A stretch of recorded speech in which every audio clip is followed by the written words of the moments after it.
I'm going to begin this video today with some footage from 3 months ago. 3 months and 1 day to be exact. I tried to pull 500 pounds off a 2.5-inch deficit with monster mini bands. I got it locked out at the top, but just at the top I ended up losing consciousness. I fell backwards, and ever since then I've been waiting for, I guess, the day for me to attempt this lift again and to hopefully try and break it. And so after 3 months of waiting, I have footage from my deadlift training session today, in which I used the same setup, 2.5-inch deficit with monster mini bands, and I broke that 500-pound PR from December 16th, and my new PR is now 505 pounds, and I have footage from my warm-ups starting at 275 pounds, warmed up with singles, working up. This is 275 right here, and I'm just really trying to produce as much speed as possible. The gym was nice and empty today. I think everybody was out celebrating St. Patrick's Day or out on spring break, so I really just got to go in and pull how I wanted to, and not worry about anybody else. It was pretty quiet there, so it was great. And you know, here I'm just working on rate of force development. I'm just trying to put as much speed into these pulls as possible. That's what's going to prepare me to pull for a max attempt. So when I do singles like this, the only thing I'm thinking of is trying to move the weight as quickly as possible.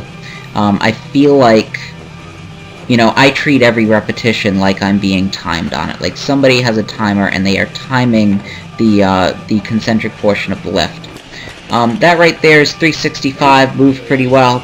I'm going to move up to 415.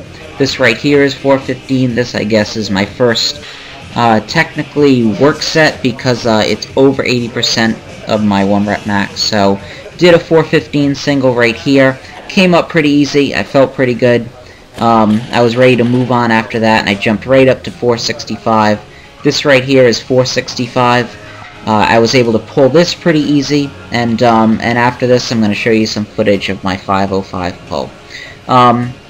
My deadlift feels really good recently. You know, I've broken each of my 2 deficit PRs from December in consecutive weeks. I'm making slow progress on my deadlift, but I'm making good progress on my deadlift.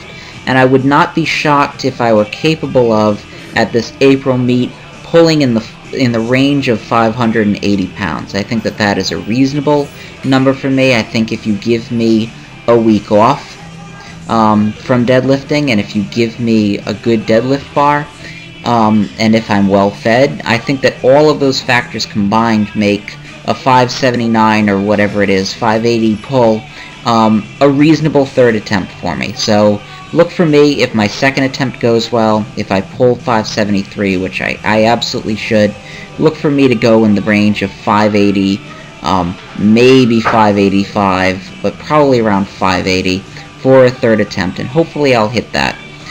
This right here is my 505 attempt. It felt pretty good. You know, it looked a lot easier and it felt a lot easier than that pull you saw me do in December, and I was really happy to get that. After this, you're going to see me fail 525. I put some wrist straps on, and I figured I'd go for a huge PR, because that one felt well, and just a little bit over my knees, the bands really kicked in, and I didn't have enough for it. So anyway, I'm happy with the progress I'm making. My deadlift moves slowly, but it moves consistently, and so I'm really happy with that. That's all I can expect from my deadlift. But if I put 15 pounds on it a year, 20 pounds on it a year, in not too much time, I'm going to be one of the best pullers at 148, in my opinion, in the world, because in a very short amount of time I'd be pulling 600 pounds plus if I made that sort of progress. So I'm perfectly fine with that. I'm really happy to get a lift that I passed out on a few months ago. It feels like revenge. It feels real good, and I really like when I miss a lift and I get a second chance at it a few months later and I just smash it. And that's basically what I did today, so I'm really happy about that. Anyway, keep checking in. More videos for you soon.